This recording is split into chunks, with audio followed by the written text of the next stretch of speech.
আজ তড়িৎ চুম্বকত্বের দ্বিতীয় ক্লাস। এর আগের দিন আমি লরেন্স ফোর্স বা লরেন্স বল পর্যন্ত পড়িয়েছিলাম।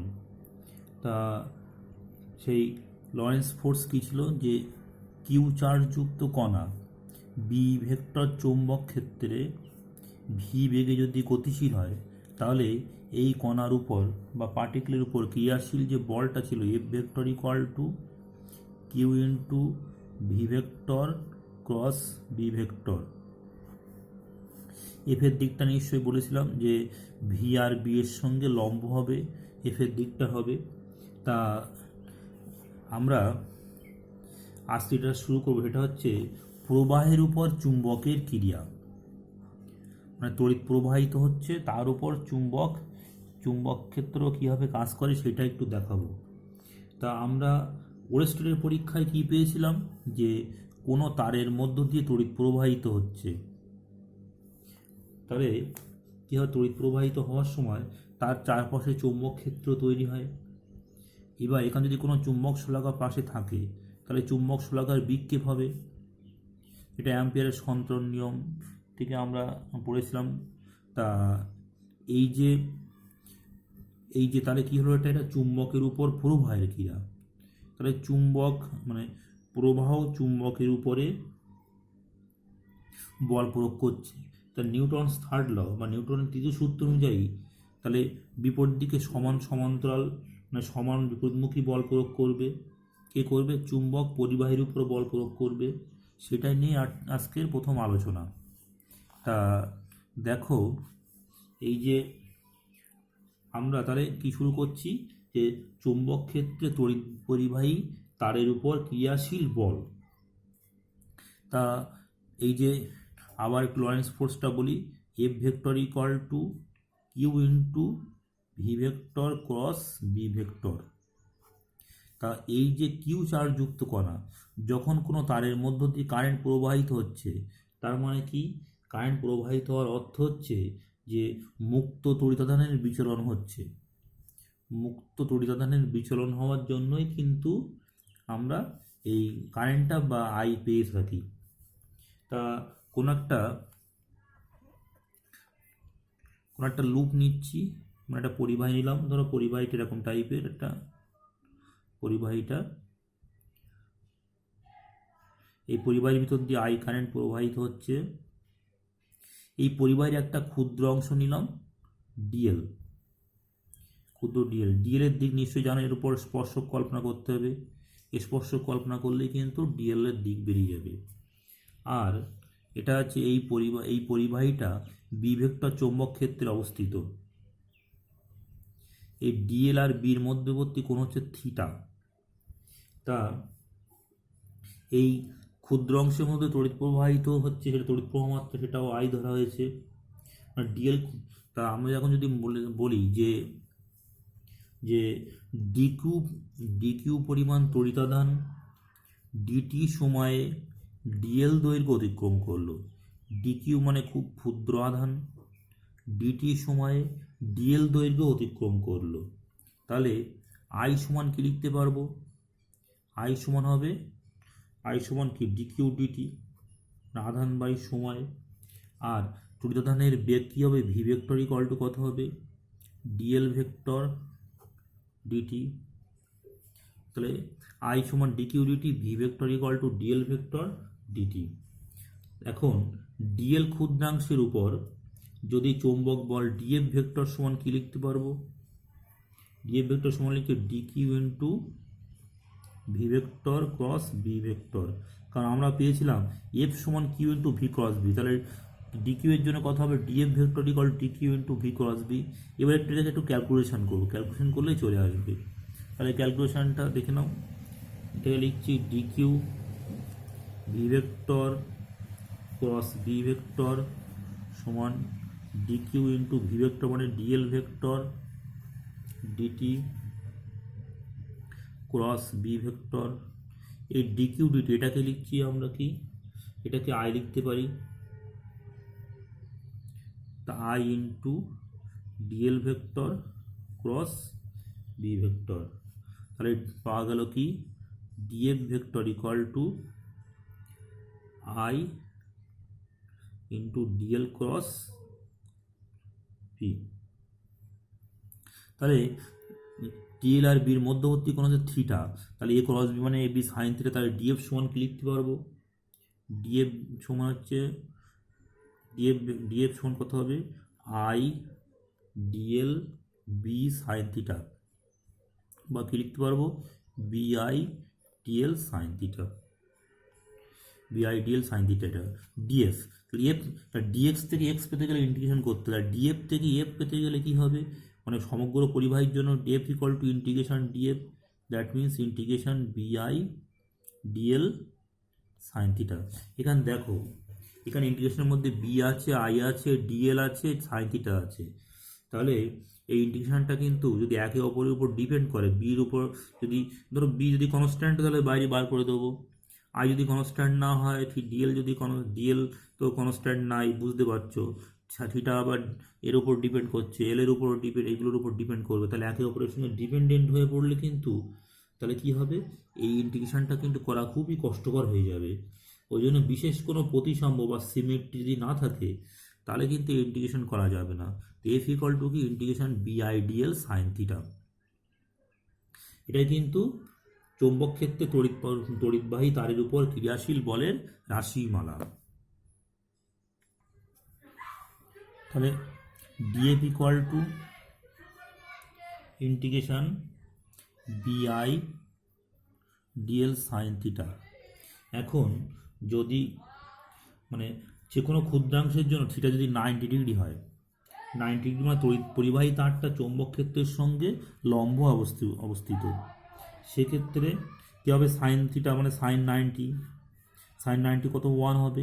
সেক্ষেত্রে ডিএফ সমান লিখতে পারবো integration BI dl, B constant I constant হলে তাহলে ইন্টিগ্রেশন ডিএল, তাহলে পরিবাহীর দৈর্ঘ্য যদি এল হয় তাহলে বিআই ইন্টিগ্রেশন ডিএল মানে এল হবে। সূত্র কী হবে? তাহলে এটা এফ হবে। তাহলে এফ ইকুয়াল টু বিআইএল বা বিল বলি আমরা। এটা কি? তড়িৎ পরিবাহী তারটি চৌম্বক ক্ষেত্রের সঙ্গে লম্বভাবে অবস্থান করছে, তার মানে থিটা ইকুয়াল টু কত? 90 ডিগ্রি। আর তড়িৎ পরিবাহী তারটি যদি চৌম্বক ক্ষেত্রের সঙ্গে সমান্তরালে থাকে, তাহলে থিটা কত হবে? থিটা সমান 0 ডিগ্রি হবে। সেক্ষেত্রে সাইন থিটা সমান 0। সেক্ষেত্রে এফ ইকুয়াল টু সেটাও 0 বার হবে। তার মানে তড়িৎ পরিবাহী তার চৌম্বক ক্ষেত্রের সঙ্গে সমান্তরালভাবে থাকলে কিন্তু কোনো বল কাজ করবে না। এখন আমরা ক্লাস 10 একটা সূত্র পড়েছিলাম, ফ্লেমিংয়ের বামহস্ত নিয়ম। এই বামহস্ত নিয়মটা কোথা থেকে আসছে একটু দেখে নাও। বামহস্ত নিয়ম, একটু আগে আমরা কি বললাম? যদি থিটা যদি 90 ডিগ্রি হয়, থিটা যদি 90 ডিগ্রি হয় মানে কি? তড়িৎ পরিবাহী তার আর চৌম্বক ক্ষেত্রের মধ্যবর্তী কোণ কত?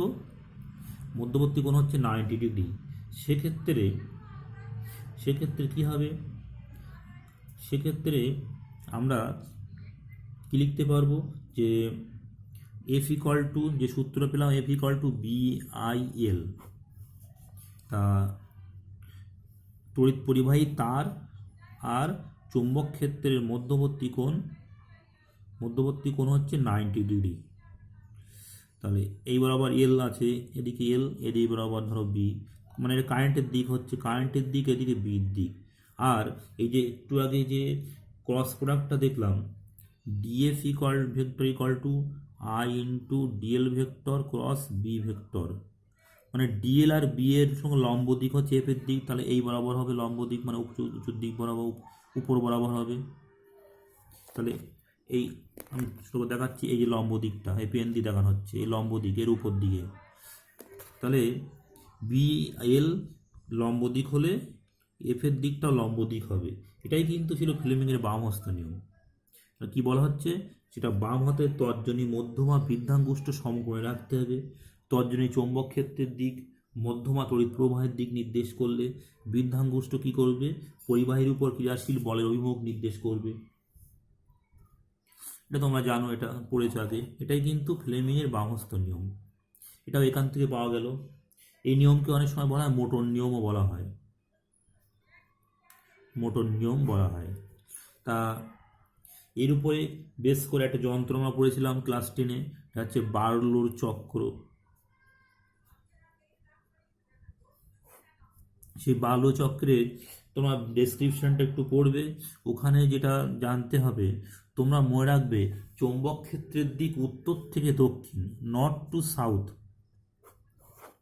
তা একটা অশ্বক্ষুরাকৃতি একটা চুম্বক ছিল, ইউ আকৃতির চুম্বক এরকম ছিল, নর্থ সাউথ, এই নর্থ সাউথ।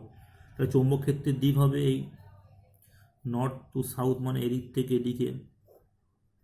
আর উপর থেকে একটা চাকা ঝুলছিল এখান থেকে উপর থেকে, এর মধ্যে পাওদের সেই ছিল, পাওদের স্পর্শ করা, উপর থেকে কারেন্টটা নামছে, একটা স্ট্যান্ডের সাহায্যে ক্ল্যাম্পের সাহায্যে আটকানো আছে। এখানে সংক্ষেপে দেখাচ্ছি তোমাদের।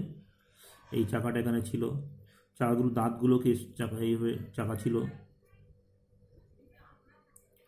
চাকাটা ছিল। তা এর সঙ্গে কারেন্টটা কিন্তু উপর থেকে নিচের দিকে আসছে, এই আই কারেন্ট উপর থেকে নিচের দিকে আসছে চৌম্বক ক্ষেত্রের দিকে নর্থ টু সাউথ। চক্রটা কোন দিকে ঘুরবে এটা ফ্লেমিংয়ের বামহস্ত নিয়ম অনুসারে তোমরা বুঝতে পারবে। তা এটা আমি একটু দেখাচ্ছি, দেখে নাও। দেখো এই যে তর্জনী চৌম্বক ক্ষেত্রের দিক তর্জনী, আর তর্জনী চৌম্বক ক্ষেত্রের দিক নির্দেশ করছে, মধ্যমা তড়িৎ প্রবাহের দিক, তো উপর থেকে নিচের দিকে কারেন্টটা নামছে। তাহলে বলটা কিন্তু কাজ করেই হবে। এইভাবে যদি বল কাজ করে তাহলে চক্রটা ঘুরবে কেমনভাবে, এরকমভাবে ঘুরবে।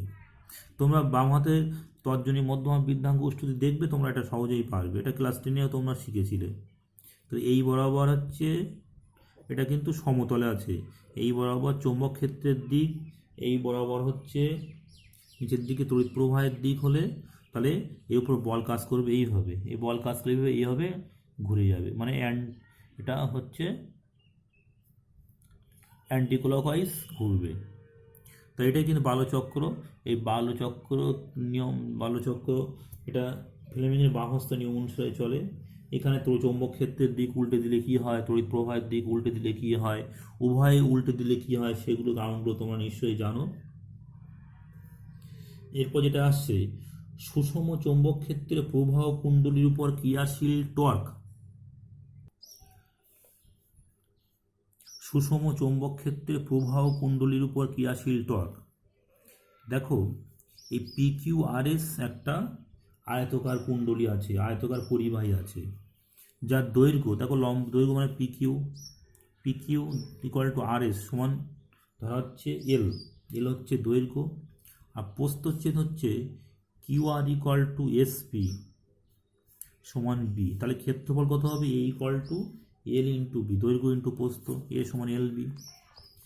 আর চৌম্বক ক্ষেত্রের দিকটা দেখো দেখানো হচ্ছে, চৌম্বক ক্ষেত্রের দিকটাই এরকম সমান্তরাল করে দেখানো হয়েছে। সুষম চৌম্বক ক্ষেত্রে এটা আছে, বি ভেক্টর সুষম চৌম্বক ক্ষেত্রে এটা আছে। আর এই যে অক্ষ, এই যে কাদের কুণ্ডলীর অক্ষ, তা আমরা কি দেখতে পাচ্ছি দেখে নাও। QR আর SP বাহু দুটি এই চৌম্বক ক্ষেত্রের সঙ্গে সমান্তরাল, এই সঙ্গে সমান্তরাল। তাহলে কিন্তু এই চৌম্বক ক্ষেত্রে এই কয়েলের মধ্য দিয়ে আই তড়িৎ প্রবাহিত গেলে তাহলে SP আর Q বাহু দুটির উপর কোনো বল কাজ করবে না, যা বল কাজ করবে PQ আর RS বাহু দুটির উপর বল কাজ করবে। তা PQ RS বাহু দুটির উপর বল কী হবে, একই ওই সূত্র, বিভেক্টর চৌম্বক ক্ষেত্রে আই কারেন্ট যাচ্ছে আর এর বাহুর দৈর্ঘ্য কত L, সেক্ষেত্রে কী হবে, বলটা হবে F equal to BIL, F equal to BIL। এটাই আমরা একটু পেলাম ফ্লেমিংয়ের বামহস্ত নিয়ম অনুসারে। আর এই বলের দিকটা, এই PQ বাহুর উপর বলের দিকটা কেমন হবে, এটা হবে এই দিকে নিম্নমুখী বল, এই দিকে এফটা কাজ করছে। আর এই বাহুর উপর বলটা কেমন হয়, ঊর্ধ্বমুখী। দুটো সমান বল কিনতে হবে, তাহলে সমান্তরাল বল পরস্পর কি বলছে, সমান্তরাল বল কী তৈরি, দ্বন্দ্ব বলা হয়। এই দ্বন্দ্বের ভ্রামককে বলা হয় টর্ক। তাহলে টর্ক সমান কী হবে, টর্ক দ্বন্দ্বের যে কোনো একটি বলের মান F ইন্টু মধ্যবর্তী দূরত্ব কত, দূরত্ব হচ্ছে B, F ইন্টু B, তার মানে কত BI into L into B, তার BI ইন্টু LB মানে কত A, BIA। টর্ককে টাউ দ্বারা নির্দেশ করা হয়, টাউ চিহ্ন কিন্তু। তাহলে তাহলে টর্ক টাউ সমান বিআই, যদি এন সংখ্যক পাক থাকে তাহলে সেক্ষেত্রে আমরা কী বলবো, টাউ সমান বিআই এ ইন্টু এন, বা অনেক বিআইএন এ, বিনা সূত্র, এটা বি না বলবে, বুঝতে করার সময় মনে থাকবে, বিআইএন এ। যদি এই এ ভেক্টর আর বি ভেক্টরের মধ্যবর্তী কোণ যদি থিটা হয়, সেক্ষেত্রে আমরা কি লিখি, টাউ সমান বিআই এন সংখ্যক পাক বিআইএন এ সাইন থিটা, তাই সমান লিখতে কি N into I A vector cross B vector. এটা কিন্তু ভেক্টর ফর্ম, টাউ মানে টাউ সমান হচ্ছে tau vector equal to BIN A sine theta.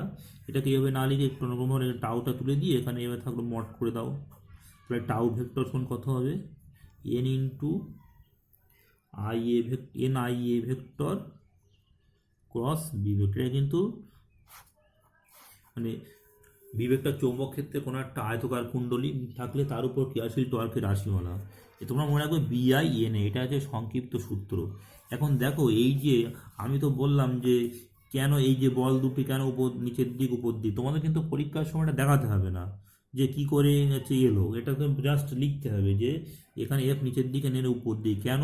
তোমরা দেখবে এখানে এটা ওই ফ্রেমিংয়ের বাম হস্ত নিয়ম অনুসারে বাম হস্তটা একটু দেখে করে নেবে, এটা দেখবে যে এই বরাবর আই যাচ্ছে উপর দিকে, আই এই বরাবর আই, বিটা হচ্ছে বিটা কোন দিকে, বিটা এর সঙ্গে লম্ব হবে, তাহলে এফটা কোন দিকে হবে, আর এর ক্ষেত্রে কী হবে, এর নিচের দিক বরাবর কিন্তু আই, আর যে বিটা হচ্ছে এদিক থেকে এদিকে, সেক্ষেত্রে এফটা কোন দিকে হবে, উপর দিকে হবে।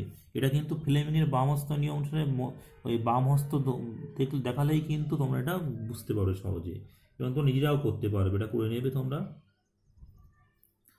নেক্সট হচ্ছে দুটি প্রবাহ থাকলে বা দুটো তার আছে, সেই তার দুটোর মধ্যে দিয়ে কারেন্ট যাচ্ছে, তা আমরা বলি একে বলি প্রবাহের উপর প্রবাহের ক্রিয়া। দেখো এটা প্রবাহের উপর প্রবাহের ক্রিয়া। দেখো সমমুখী সমান্তরাল প্রবাহ, এই পিকিউ আর এস দুটো তার আছে, একই দিকে কারেন্ট যাচ্ছে, একে বলা হয় সমমুখী সমান্তরাল প্রবাহ, মানে যে তার দুটি যেহেতু সমান্তরাল, আর এটা কি তার দুটো দিয়ে পিকিউ আর এস তার দিয়ে কারেন্ট বিপরীতমুখী, তাই একে বলা বিপরীতমুখী সমান্তরাল প্রবাহ। তা দেখো যদি পিকিউ তার দিয়ে কারেন্ট যায়, কারেন্ট গেলে আর এস তারের উপর যে কোনো বিন্দুতে এটা তারের মধ্যে ডিস্ট্যান্স মনে করো আর, লম্ব দূরত্ব মনে করো আর দূরত্ব, ধরো এই পয়েন্টে বি ভেক্টর হবে কোন দিকে, বি ভেক্টরটা হবে কোন দিকে হবে, বি ভেক্টরটা দেখতে হবে যেটা, কারণ হচ্ছে কর্কস্ক্রু নিয়ম দিয়ে যদি পিকিউ তার দিয়ে এখান দিয়ে আই কারেন্ট ধরো যাচ্ছে, আয়ন কারেন্ট প্রবাহিত হচ্ছে, আয়ন কারেন্ট প্রবাহিত হওয়ার জন্য এই আর এস তারের উপর এই আর ডিস্ট্যান্স দূরে আর এস তারের উপর এই পয়েন্টে নিশ্চয়ই বুঝতে পারছো এর দিকটা হবে নিম্নমুখী, নিচের দিকে হবে বি ভেক্টরের দিকটা, তাই বি ভেক্টর নিচের দিকে, আর এই তার দিয়ে মনে করো I2 কারেন্ট যাচ্ছে, সেক্ষেত্রে ফ্লেমিংয়ের বাম হস্ত নিয়ম অনুসারে এফ বলটা কাজ করবে কোন দিকে, এর সঙ্গে লম্ব হবে এইদিকে এফ বল, মানে এইদিকে যাচ্ছে বলটা, তাহলে বলটা যদি এদিকে হয় তাহলে কী হবে, আকর্ষণ বল। ওই জন্য বলা হয় সম্মুখী সমান্তরাল প্রবাহ পরস্পরকে আকর্ষণ করে, আর বিপরীতমুখী সমান্তরাল প্রবাহ পরস্পরকে বিকর্ষণ করে।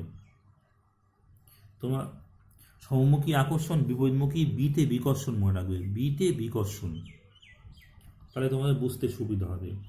তা আমরা যদি আকর্ষণ বিকর্ষণ বলের মানটা কী করে বার করব, তাহলে পিকিউ তাই আয়ন প্রবাহের জন্য আর স্তরের উপর যে কোনো চৌম্বক ক্ষেত্রের মান কী হবে, বি সমান কী লিখব, μ0/4π2I/r, 2 I1/r আমরা আগে পড়েছি, 2I/r।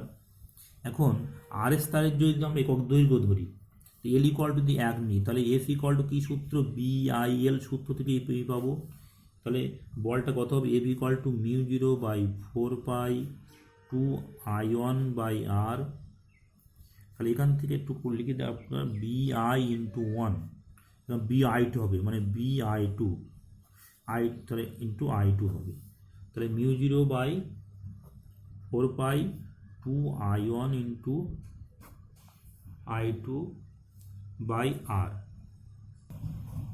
μ0/4π2I1 into I2 by R, এটাই কিন্তু এফ এর হচ্ছে মান।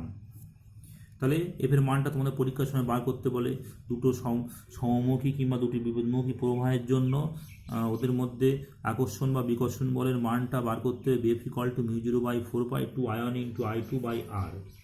এখন আর একক কিন্তু মিটার, আর I1 I2 প্রত্যেকের একক হচ্ছে অ্যাম্পিয়ার। এফ এর একক বলের একক হচ্ছে বলের একক বল, এফ হচ্ছে বল, তাহলে নিউটন পার মিটার হবে, যেহেতু প্রতি একক দৈর্ঘ্য ধরেছি আমরা। তা যদি আমরা I1 ইকুয়াল টু I2 সমান 1 অ্যাম্পিয়ার ধরি, আর সমান যদি 1 মিটার ধরি, এই মানগুলো যদি বসাও তাহলে কি পাবে? এফ ইকুয়াল টু পাবে μ0/4π2 into 1 into 1 by 1, 4π into 10⁻⁻7 by 4π, μ0 মানটা বসিয়ে দিলাম, ইন্টু 2, তাই কত? 4π কেটে গেল, 2 ইন্টু 10⁻⁷ নিউটন পার মিটার। তাই এখান থেকে এই যে একটা 1 অ্যাম্পিয়ার তড়িৎ প্রবাহের সংজ্ঞা দেওয়া হয়, বলা হয় দুটি সুদীর্ঘ ঋজু মানে সোজা সমান্তর উপেক্ষণীয় প্রস্থচ্ছেদযুক্ত পরিবাহী তারকে 1 মিটার ব্যবধানে রেখে 1 মিটার ব্যবধানে রাখতে হবে। এদের মধ্য দিয়ে সমমানের তড়িৎ প্রবাহ চালনা করলে প্রতিটি তারের কেবল 1 মিটার দৈর্ঘ্যে যদি এই বল কাজ করে, 2 ইন্টু 10⁻⁷ নিউটন পার মিটার বল কাজ করে, তাহলে ওই তড়িৎ প্রবাহকে বলা হবে 1 অ্যাম্পিয়ার তড়িৎ প্রবাহ। অনেক সময় তোমাদের পরীক্ষায় আসে যে একটু অন্যরকমভাবে 1 অ্যাম্পিয়ার তড়িৎ প্রবাহের সংজ্ঞা দাও, তাহলে কিন্তু তোমাদের এইভাবে বলতে হবে। নেক্সট হচ্ছে আছে তির্যক প্রবাহ, এগুলো এটা তোমরা দেখে নেবে। তির্যক প্রবাহটা কি? তার দুটি যদি সমান্তরাল না হয়, একটু অন্যরকমভাবে থাকে, সেক্ষেত্রে কি হবে? এবার আমরা চলো গ্যালভানোমিটারে। এই যে গ্যালভানোমিটার কি জিনিস? এটা হচ্ছে তড়িৎ প্রবাহ পর্যবেক্ষণ ও পরিমাপ করার যন্ত্রকে বলা হয় গ্যালভানোমিটার। মানে কোনো তারের মধ্য দিয়ে কারেন্ট যাচ্ছে কিনা, গ্যালভানোমিটার তোমরা প্র্যাকটিক্যাল রুমে তোমরা এরপরে দেখবে যে এরকম থাকে, দুটো নব এখান থেকে জুড়তে হয়, এখানে 0, এখানে 1 2 3 করে কাটা আছে, এখানে এইভাবে কাটাটা ঘুরে, মানে কারেন্ট যাচ্ছে কিনা, কোনো তারের মধ্য দিয়ে কারেন্ট যাচ্ছে না, তড়িৎ প্রবাহ পর্যবেক্ষণ এবং কখনো কখনো পরিমাপও করা যায়, সেই যন্ত্রের নাম হচ্ছে গ্যালভানোমিটার। তা গ্যালভানোমিটার দু রকম আছে, একটা হচ্ছে চলচুম্বক গ্যালভানোমিটার, আর একটা হচ্ছে চলকুণ্ডলী গ্যালভানোমিটার। চলচুম্বক আর একটা চলচুম্বক মানে চুম্বক চলছে এরকম মনে রাখবে, আর চলকুণ্ডলী মানে কুণ্ডলী চলছে। এই ব্যাপারটা কেমন একটু মনে রাখার বিষয় হচ্ছে। তাহলে এই চলচুম্বক গ্যালভানোমিটারের মূল নীতি হচ্ছে চুম্বকের উপর তড়িৎ প্রবাহের ক্রিয়া।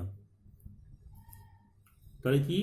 চুম্বকের উপর মানে চুম্বকটা চলবে, তড়িৎ প্রবাহ পাঠাতে হবে, চুম্বকের উপর তড়িৎ প্রবাহ ক্রিয়া করবে। সেগুলো কি? ট্যানজেন্ট গ্যালভানোমিটার আছে, সাইন গ্যালভানোমিটার আছে, তারপর হেলমোথস ডি কুণ্ডল মানে ডাবল কয়েল গ্যালভানোমিটার আছে, একদিন নামে তোমাদের হেলমোথস ডাবল কয়েল বলছিলাম এগুলো।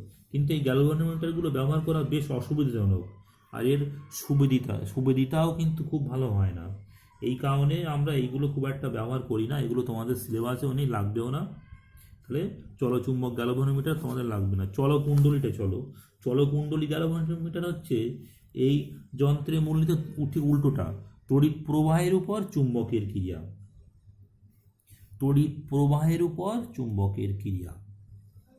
তাহলে এটা ছিল কি? ম্যাগনেটের উপর তড়িৎ প্রবাহের ক্রিয়া, মানে তড়িৎ প্রবাহ আই ক্রিয়া করছে ম্যাগনেটের উপর, এটা ছিল চুম্বকের ক্রিয়া।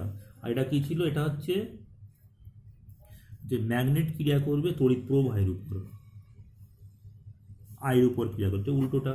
এগুলো কি আছে? ডি-আরসন-ভাল গ্যালভানোমিটার আছে, আর টেবিল গ্যালভানোমিটার, যেটা তোমাদের প্র্যাকটিক্যাল রুমে আছে, টেবিল গ্যালভানোমিটার। তা চলকুণ্ডলী গ্যালভানোমিটার, টেবিল গ্যালভানোমিটার আর ডিআরসোনোভাল গ্যালভানোমিটার এগুলো আছে তোমাদের। আর তোমাদের গ্যালভানোমিটার নিয়ে খুব বিস্তারিত খুব একটা লাগবে না, যেটা লাগবে এটা হচ্ছে আমরা এই যে বর্তনীতে তড়িৎ প্রবাহ মাত্রা কিংবা বিভব মাপার জন্য তড়িৎ প্রবাহ মাত্রা মাপার যন্ত্রের নাম হচ্ছে অ্যামিটার।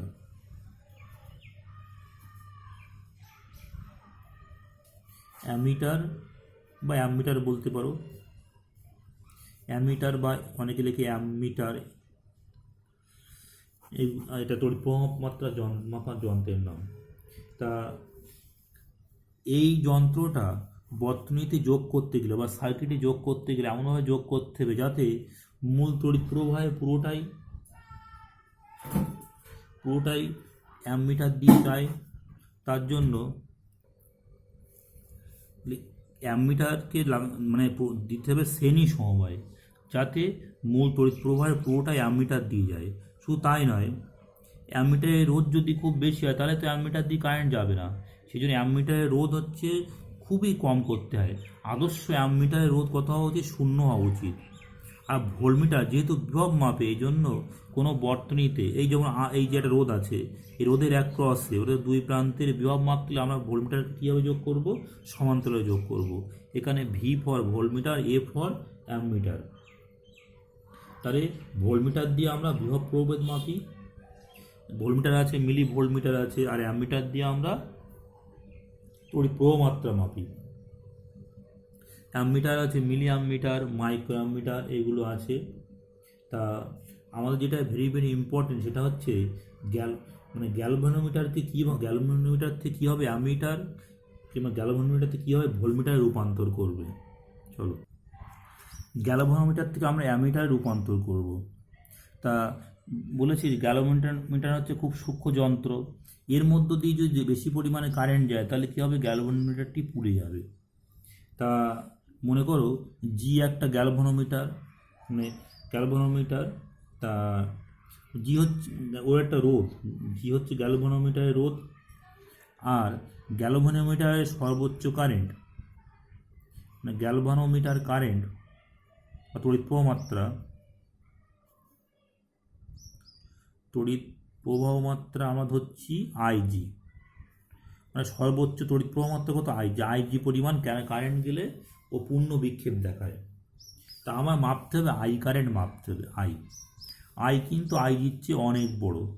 আই যদি জি এর মধ্য দিয়ে পাস হয়, এর মধ্যে যায়, তাহলে কী হবে? সেক্ষেত্রে কিন্তু গ্যালভানোমিটারটি পুড়ে যাবে।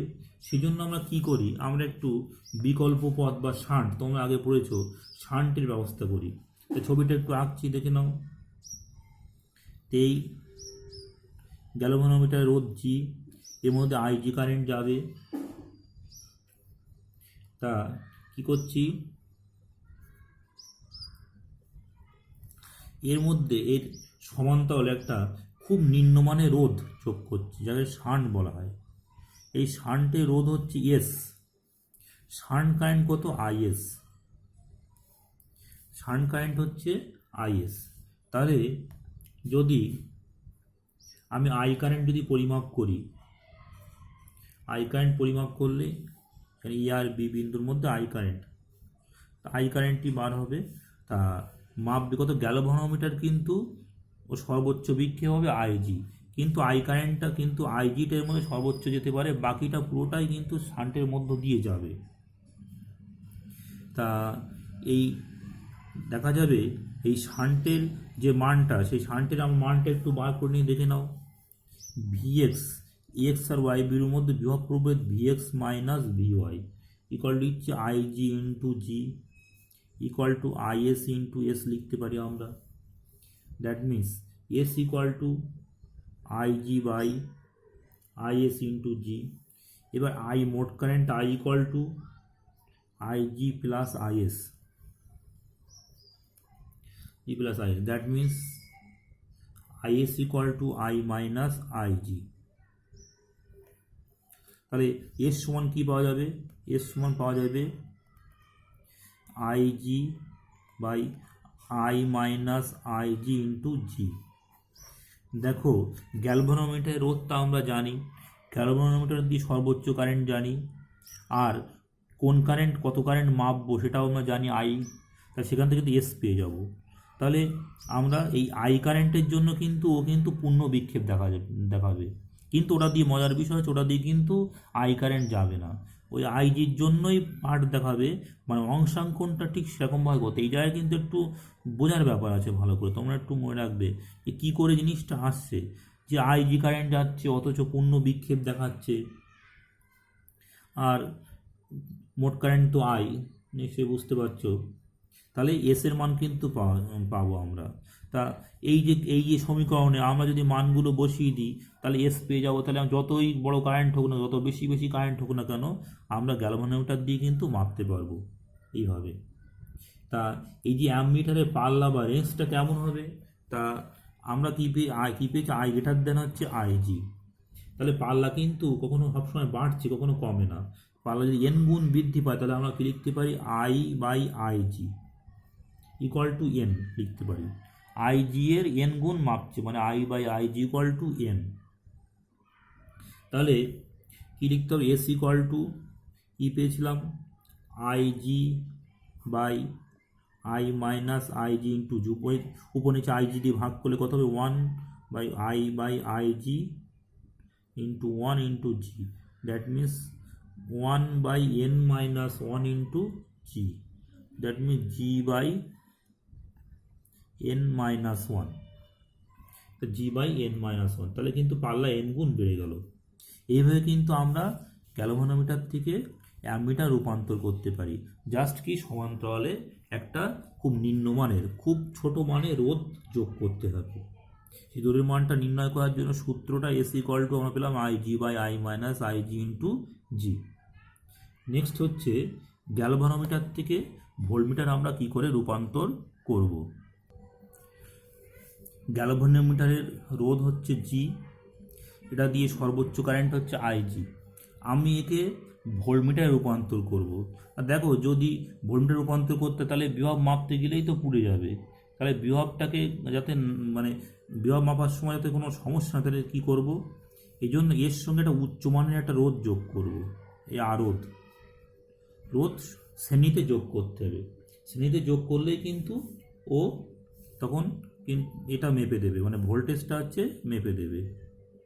তা এখান থেকে আমরা একটু ক্যালকুলেশন করি যে আর এর মানটা কত হবে, লিখতে পারি VA minus VB equal to I G into G আর শ্রেণী সমবায় মানে যোগ হবে G plus R, that means G plus R equal to, এটাকে আমরা ভি ধরছি, মনে করো ভি ভোল্টেজ মাপছে, V by I G, that means R equal to V by I G minus G. দেখো এই যে সমীকরণটা আমরা পেলাম, আমি জি এর মান জানি, গ্যালভানোমিটারের রোধ, আইজি গ্যালভানোমিটারের সর্বোচ্চ কারেন্ট, আর কত বিভব মাপবো সেটা আমরা জানি। তাহলে V by IG minus G equal to R এর মানটা পেয়ে যাব। তাহলে যত ভোল্টেজ যত বড়ই হোক না কেন, আমরা এই ক্যালকুলেশন এখানে বসিয়ে আমরা একটা রোধ পাবো, সেই রোধটা আমরা শ্রেণীতে যোগ করলেই কিন্তু গ্যালভানোমিটার থেকে ভোল্টমিটার হয়ে যাবে। তাহলে কিন্তু আমরা খুব সহজেই গ্যালভানোমিটার থেকে অ্যামমিটার কিংবা গ্যালভানোমিটার থেকে ভোল্টমিটার আমরা তৈরি করতে পারি। এগুলো খুব ভেরি ভেরি ইম্পর্টেন্ট। তা তোমরা এগুলো ভালো করে একটু দেখবে। এছাড়া অ্যামমিটার ভোল্টমিটারের পার্থক্য রয়েছে, এগুলো পার্থক্য খুবই সহজ পার্থক্য, তোমরা দেখে নেবে। তাহলে আজকের মতো ক্লাস এখানেই শেষ করলাম, পরের দিন কিন্তু অঙ্ক করাবো।